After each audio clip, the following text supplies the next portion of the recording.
Hello, my name's Karen O'Connor and you're listening to Menopause, Marriage and Motherhood, the podcast that looks at all aspects of women's lives from hormones and health to relationships, finance and social justice issues. You can connect with me on social media at kareno.mmm. If you enjoy this podcast or podcasts in general and you've been wondering whether you should start your own podcast, head on over to speakuppodcasting.com to find out just how easy and cheap it is to start podcasting. Now let's get right into it. Hello and welcome. I'm here today with Dr. Steve Jasper. Welcome, Steve. Hello, Karen. I've been looking forward to talking to you because you are the jet lag guy. Your expertise is in jet lag. That's correct. And yes, coming up to the holidays and people going to Europe, going to visit family everywhere, all around the world, jet lag has become something that I think as we get older becomes more noticeable. But just talk to me about how you got into it. And what you're doing now, I think, is a good place to start. Okay. How I got into it, it's a lot of left turns, shall we say. So I started off life as a pharmacist and I worked as a pharmacy, mostly in hospital, but a bit of retail pharmacy, corner chemist shop for about 10 years. And then I moved into the pharmaceutical industry and I fell into a role and I literally fell into it. I did not expect when I was hired or when they were hiring me. I did global travel, like the crazy global travel. Basically, I had a boss who came to Australia, said, "No, I hate it. You do the travel." So that's how I ended up traveling. So it was go to America for a week and stop by London for a few days while I'm in the neighborhood kind of thing. And my craziest route was to go to Buenos Aires for 3 days, which is a long way in a lot of time zones. And it was 4 flights there and 3 flights back. So that was what I was doing. And there was no conversation to how to manage your jet lag and how to do that. There was no conversation, and there's still no conversation. So while I was in the pharmaceutical industry, I did an executive MBA, got that, and then I was looking for new roles, new challenges, and nothing emerged that I wanted. And a bit of a random thought came to me, I'll do a PhD, as you do. And I was looking for what field, and then I mentioned my travel and jet lag, and everyone said, yes, you should absolutely study that. So that was what my PhD was in, jet lag and executive performance. So working across time zones and global teams, which I had a lot of experience in, having to chair meetings at 2:00 in the morning because everyone else was overseas on the other side of the world. And so I fell into it a bit, and look, that was fine, but it's really my passion now. And I'm absolutely passionate about managing jet lag, negotiating jet lag, and having a conversation out there for employers to support their staff who travel a lot.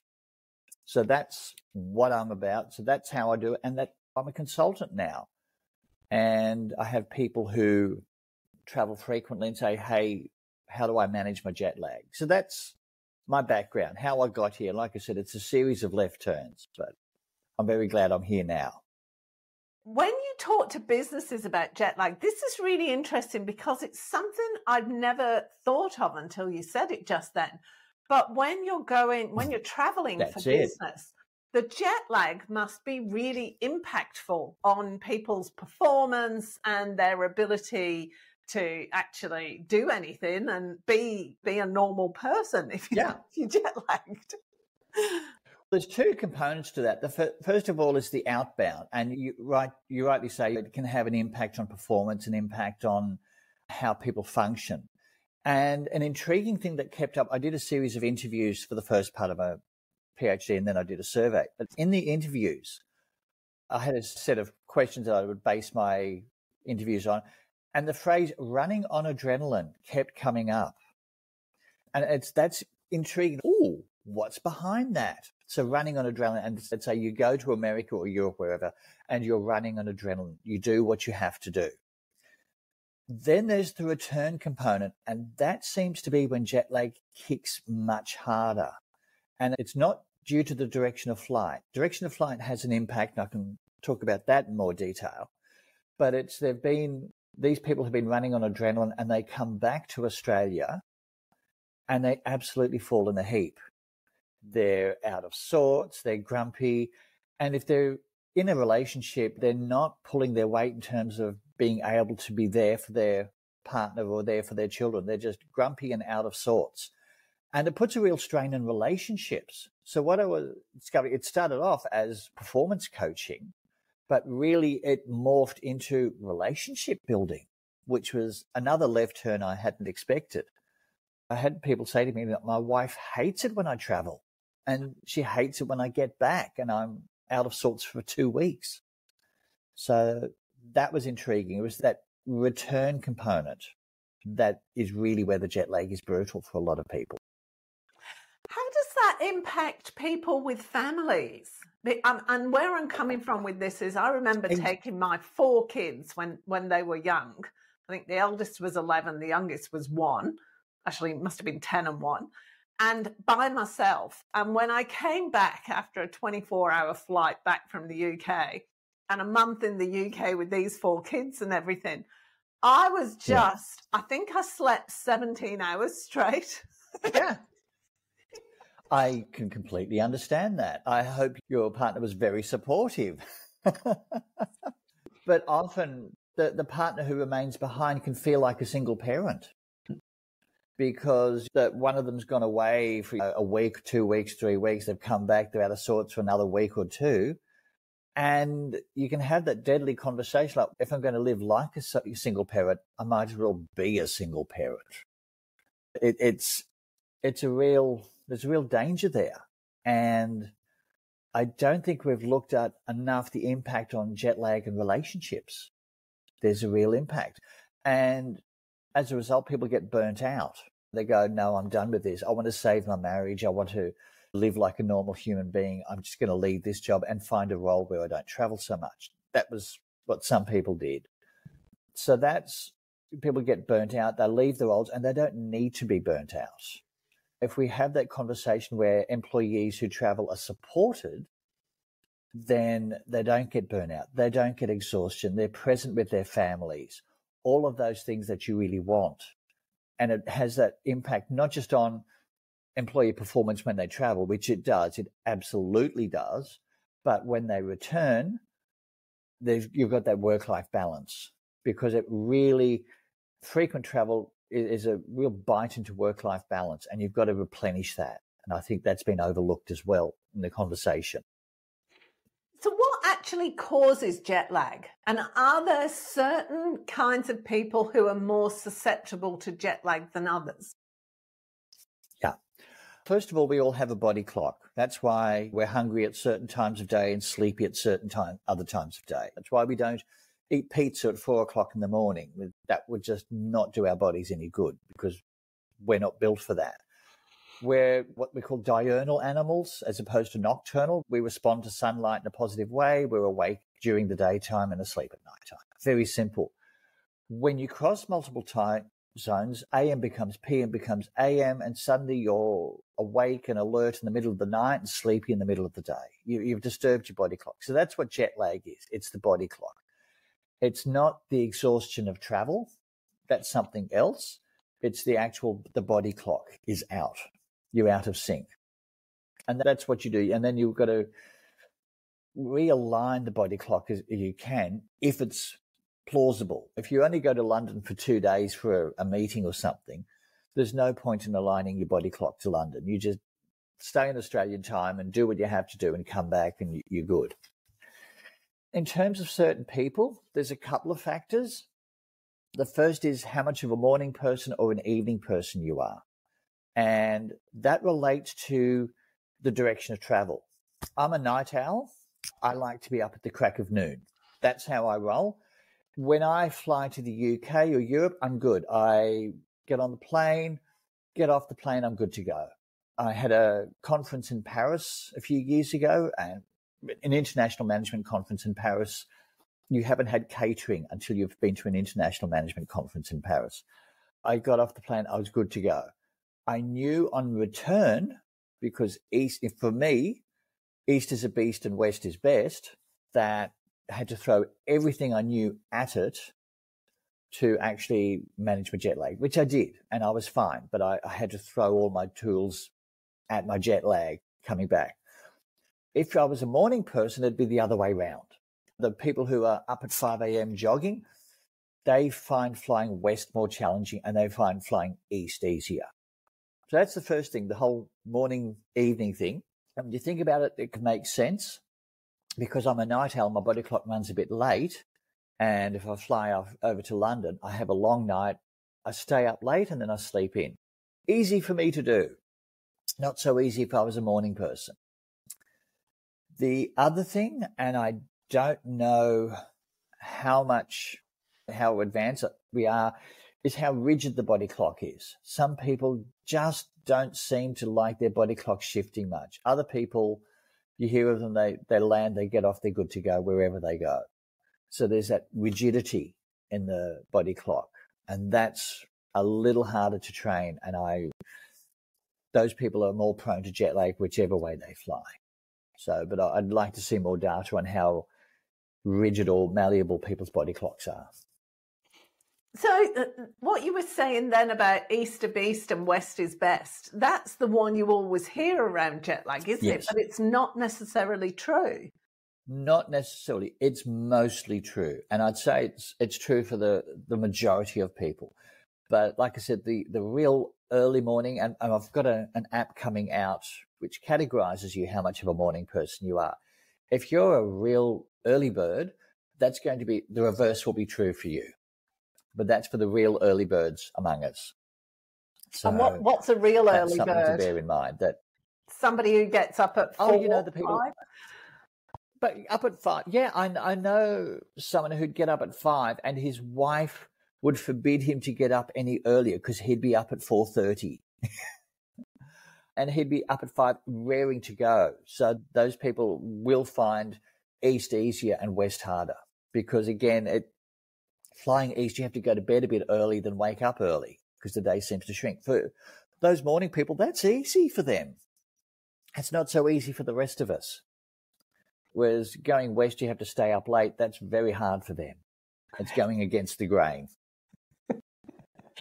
You said you were talking about that you had to use all the tools when you came back from Paris, all the tools that were available to you. Yes, what tools are they? Yes. Look, the big one I used was sunlight.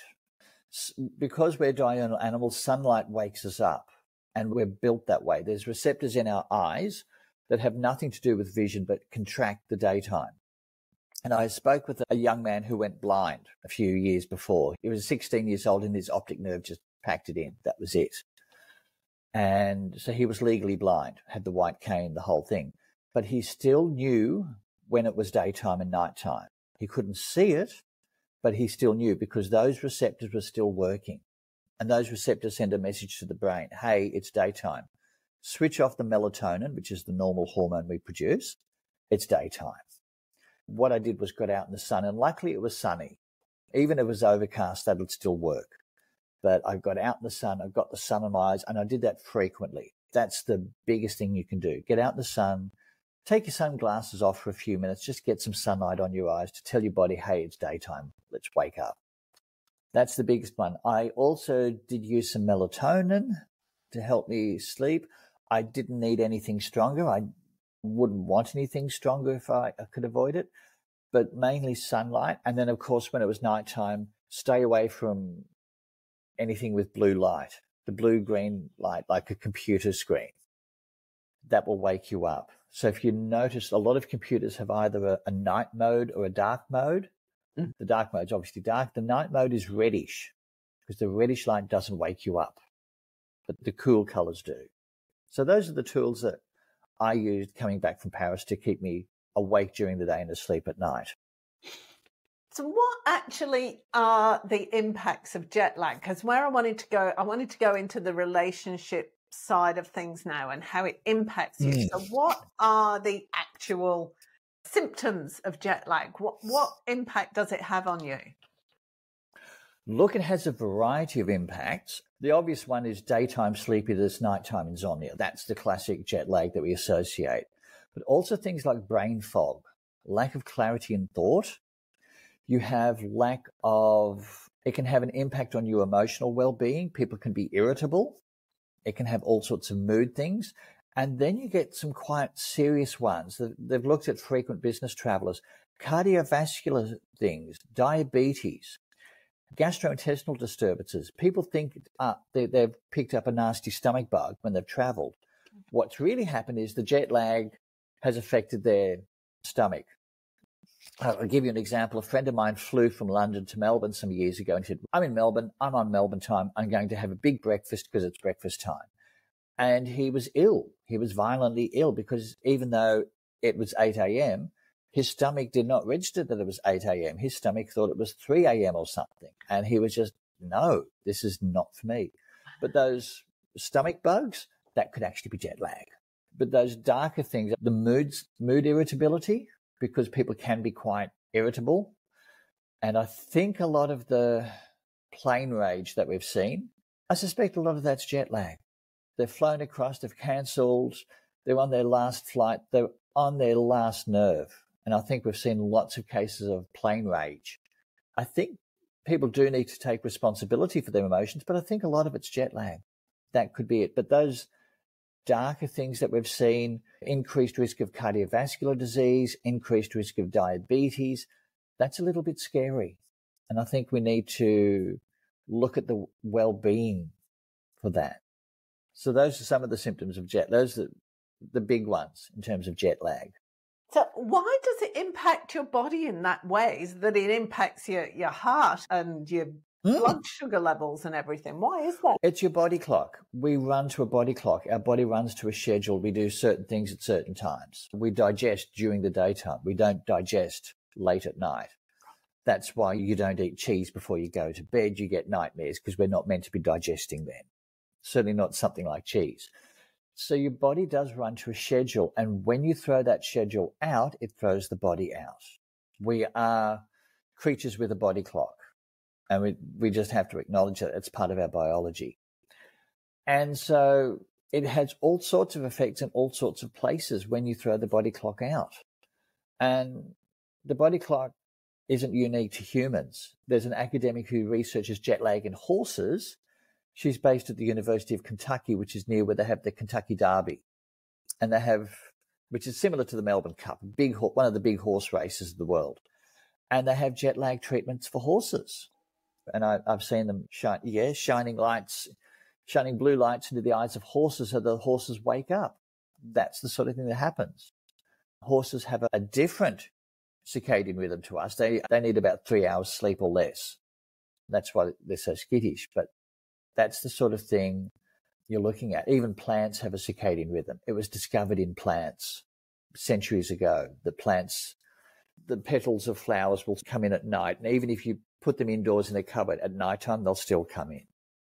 It's very basic biology, and we tamper with it at our peril. Even daylight saving, and I know researchers who research daylight saving, and that 1 hour, for the first 2 weeks after a change to or from daylight saving, there's an increased risk of heart attacks and accidents.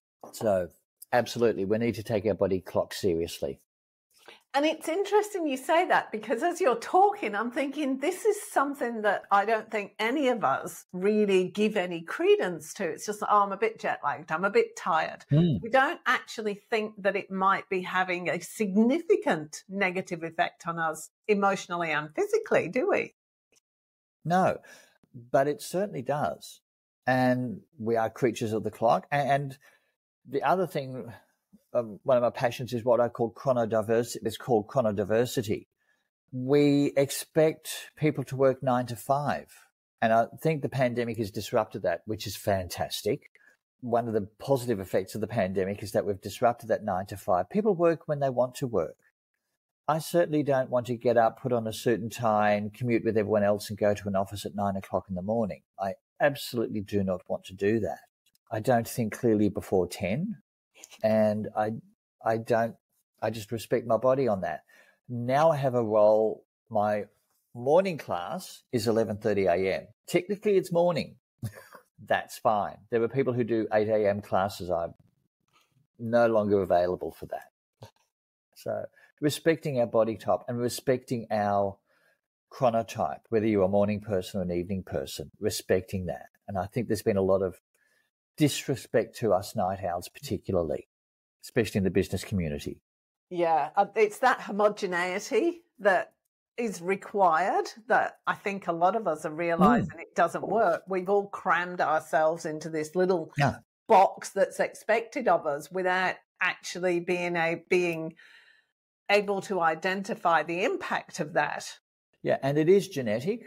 So there's not a lot you can do about your genes, probably not at the stage of gene splicing therapy just to become more of a morning person.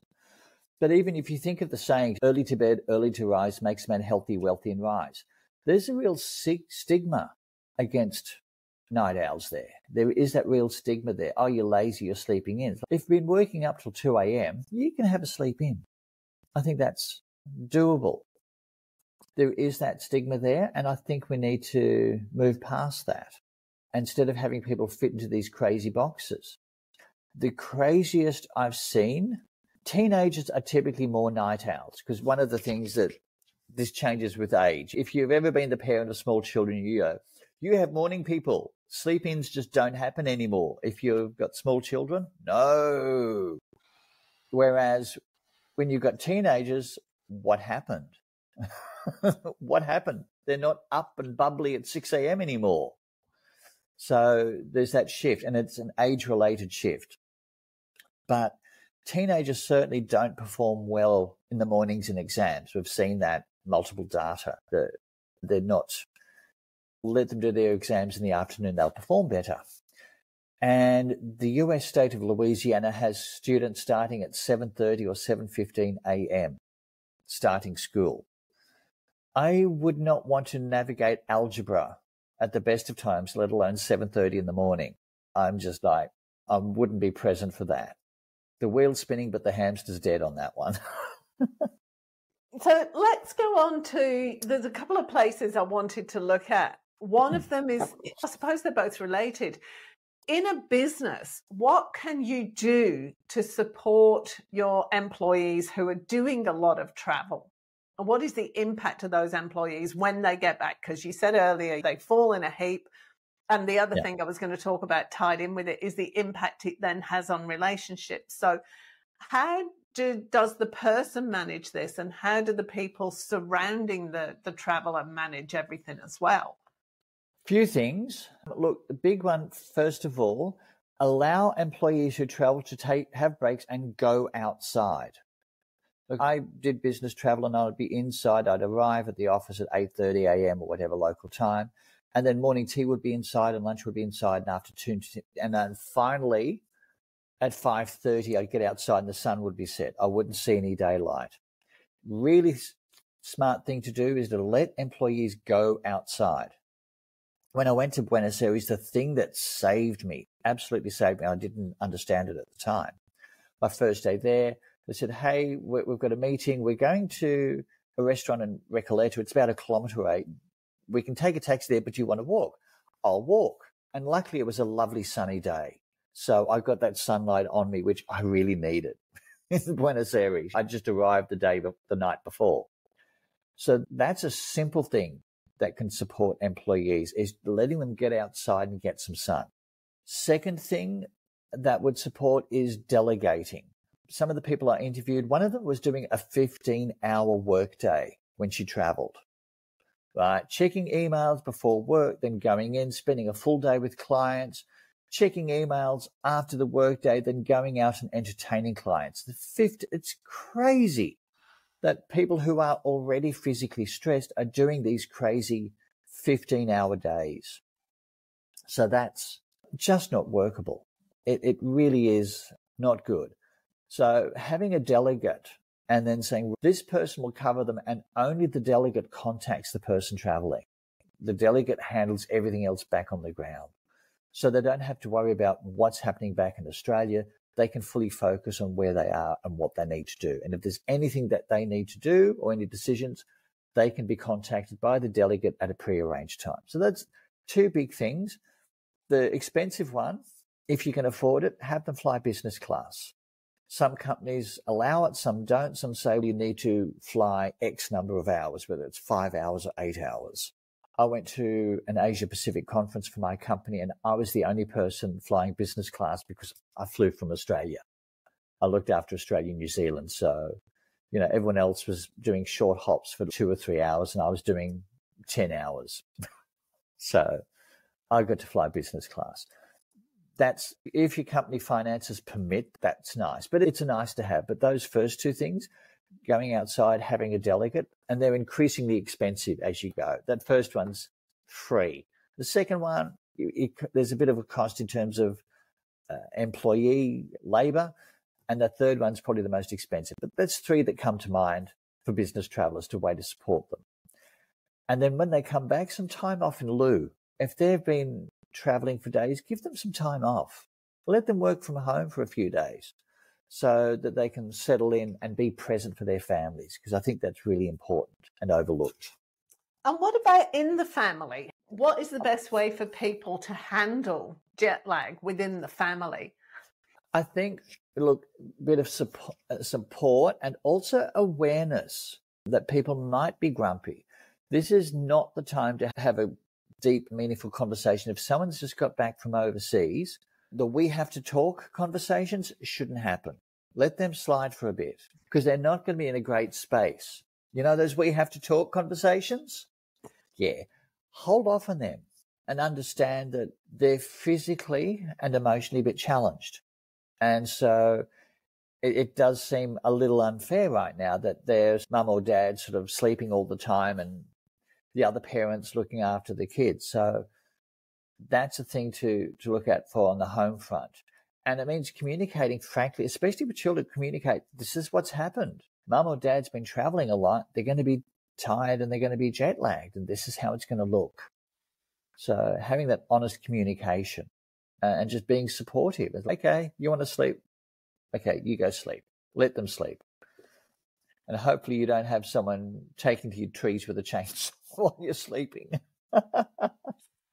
Yeah.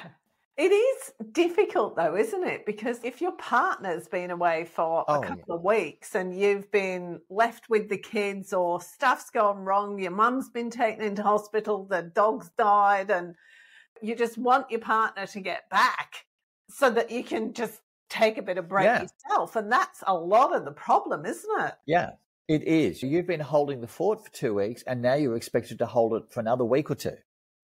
There's a challenge. And I think acknowledging that cost is a huge thing. Is this is how it's going to go. And it may be that either find a role with less travel or find a way to make it work. And it may be pulling out all the jet lag tricks that I mentioned, like sunlight being the big one, up front, so that people are supported when they travel back to Australia.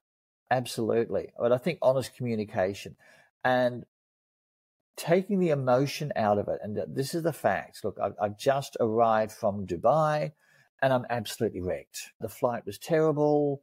There were screaming kids behind me. Honest communication, I think, is just so important. But yeah, and I can imagine how frustrating and difficult it is for the partner left behind, especially if there's kids involved and mum's in hospital and the dog's died and little Johnny's been an absolute hellraiser, all this sort of thing. So yeah, that is a difficulty, and it does have an impact on family life. Absolutely. Yeah, because I'm just thinking if it would almost be better in a way if the partner, the one that had been traveling, actually stayed somewhere else when they got back, because while they're in the house and they're jet lagged, it's you're here but you're not. Look, I think it's you're here but you're not, but it doesn't go straight from you're here but you're not to you're here. There's a drifting in. And if someone's really irritable, sure, let them stay in a hotel for a few days. That's fine. But I think having that normal home environment is going to help someone reestablish their rhythm and being part of that, even if it means just something basic like being able to put a load of washing on. Someone who's jet lagged, they can help with that. You don't need a lot of brain capacity to put on a load of washing. It's not.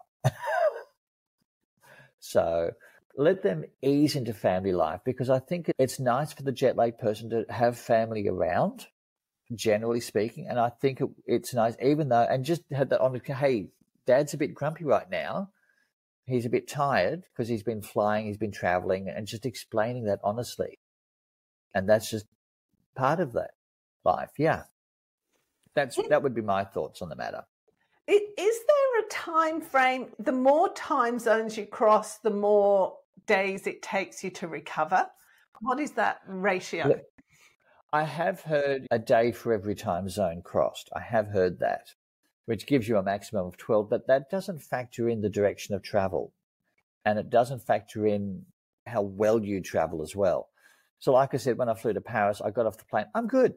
I went outside during the breaks, but I was pretty good. Flying back from Paris, so I think it's about 9 time zones.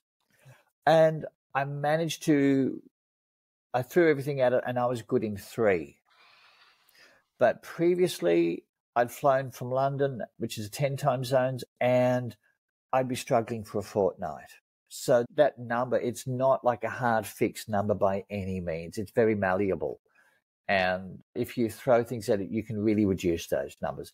Generally speaking, day 2, day 3 are the worst. You come back, you feel fine, and then the next day, oh, I'm not so fine. There's a little bit of delay in that.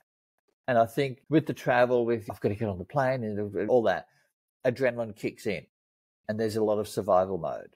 Airports can be scary places. Let's face it, they're quite intimidating. You've got security clearances and make sure you get to the right gate and transferring flights. And then do I find anything edible in an airport, or is it all greasy fast food? All that sort of thing. Adds stress. So I think your adrenaline spikes when you're traveling. And it can take a couple of days for the jet lag to kick in. So yeah, I have heard an hour as a time zone, but a day a time zone, but very easily changed number. What can we do to help prevent? Is there anything we can do to help prevent us getting jet lag?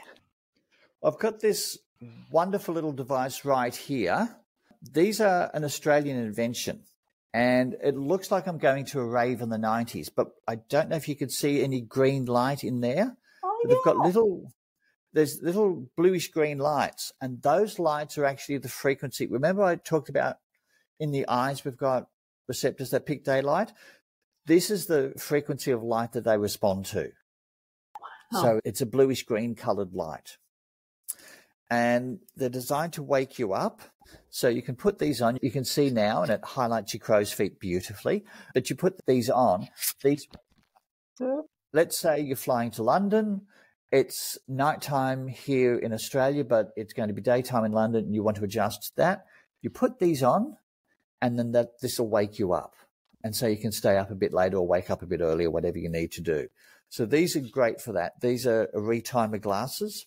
They were invented in Australia and they're manufactured in Australia. And no, I don't get any kickback or commission from them. I just think they're a really groovy little device. There's a lamp that's a Canadian invention. And again, it's the blue-green light. And this is something that large employers could possibly look at for their staff and to support their staff, or even airlines. And so you want to be awake? Here's a lamp. Here's some glasses, that sort of thing. So that's a little device that can help prevent jet lag before you go, or at least minimize the impact. Is this on the same theory? Because the last time I went to the UK, they had the mood lighting. So there was different coloured lighting came on at different times in the journey. Is that the same kind of theory? Yes, it is. What they found that the light at the cool end of the spectrum tends to wake you up. And the light down at the warm end of the spectrum tends to not wake you up and can make you sleepy. So that's the same sort of reasoning, the same sort of logic. But the bluey green is the peak, it's like a minty sort of color. I don't know if that was clear in the camera. That is the peak of light that wakes you up. If you don't want to get into a really deep indigo blue, that real royal blue. That light can actually damage your eyes. Really strong, that deep blue light.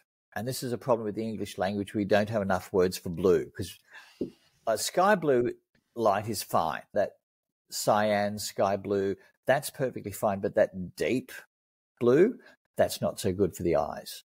That can actually damage the eyes. So they want to minimize the impact of that. Wow, that's interesting. We're going to wrap up in a few minutes. Is there anything else you want to say to people? Look, I say to people, look, the big thing about chronodiversity is don't fight your body clock. If you're a morning person, just roll with it and know that you don't want to be out late because your body's just not going to like that. If you're an evening person, allow yourself to sleep in and be productive later in the day. And the other things with jet lag, be aware this is biology. We are wired this way. We are human animals. And don't try to power through. There's this kind of almost macho culture. And I bumped up against it in the interviews. People talked about soldiering on, pushing through, breaking through, all that sort of thing. Stop that. It's really unhealthy. And literally unhealthy. They've done data on frequent travelers and increased cardiovascular and diabetes, not just for the travelers, but also the travelers' families. So, yeah, it has a real health impact on the families. So we need to transform the conversation around jet lag and say, hey, we need to support people. Don't just push through and soldier on, but just look, hey, do what you need to do to support. And to employers, I'd say, do what you need to do to support your workers. It's really important. You want to keep them. They're valuable people. The people who are willing to travel, the people who are willing to get on a plane, they're rare. Okay? A lot of people just can't or won't do that. Look after them. And I think that's a conversation. Australia's a wonderful place, but we're a long way from most places. So we need to be aware of that. We're a long way from a lot of our business partners. So there's a lot of jet lag. So we need to look after our Australian workers who travel so far. And how can people get in touch with you, Steve? You've got about a gazillion things on the go at the moment. I do. I've just written the book, developing the app, and then I'm doing all the other websites. But the primary website is www.jetlagguy.com.au. So that's the best way to get hold of me there. You can see what I've done. I'll put a link to the podcast on there when it's up.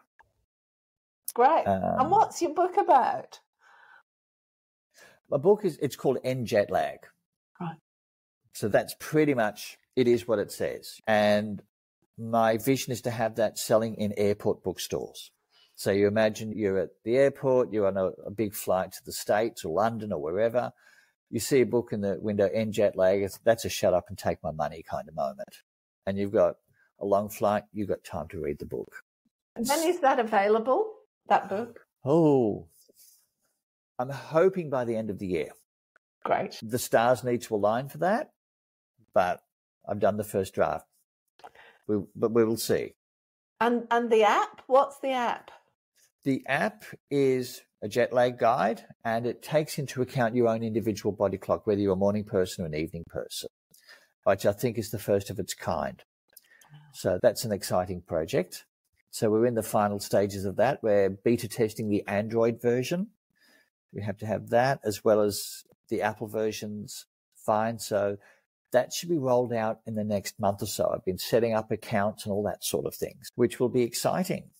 That will be exciting. And they'll all be available on the website, the Jet Lag Guy website. That will be. And it'll have its own website, and I'll link to that, and it'll all be available. We'll be setting up the links for that, no problem at all. Fantastic. Thank you so much, Steve. Thank you, Karen. It's been a delight to talk with you today. Oh, I know. And hopefully this podcast comes out just at the same time as the app. Fingers crossed. I'm thinking the app, I'm thinking it's about when the app will come out. So we're working on it. So we're in the final stages. So that's good. Thanks so much, and good luck with it all. If you enjoyed this episode, be sure to subscribe and rate and review this podcast and share it with your friends. And don't forget, if you've been thinking how great it would be to have your own podcast so that you can interview guests and speak to people about the topics that you're interested in personally, head on over to speakuppodcasting.com to find out just how easy and cheap it is for you to start podcasting. There's a download on how to start a podcast for free waiting there for you. Thank you so much for listening. I'll see you next time.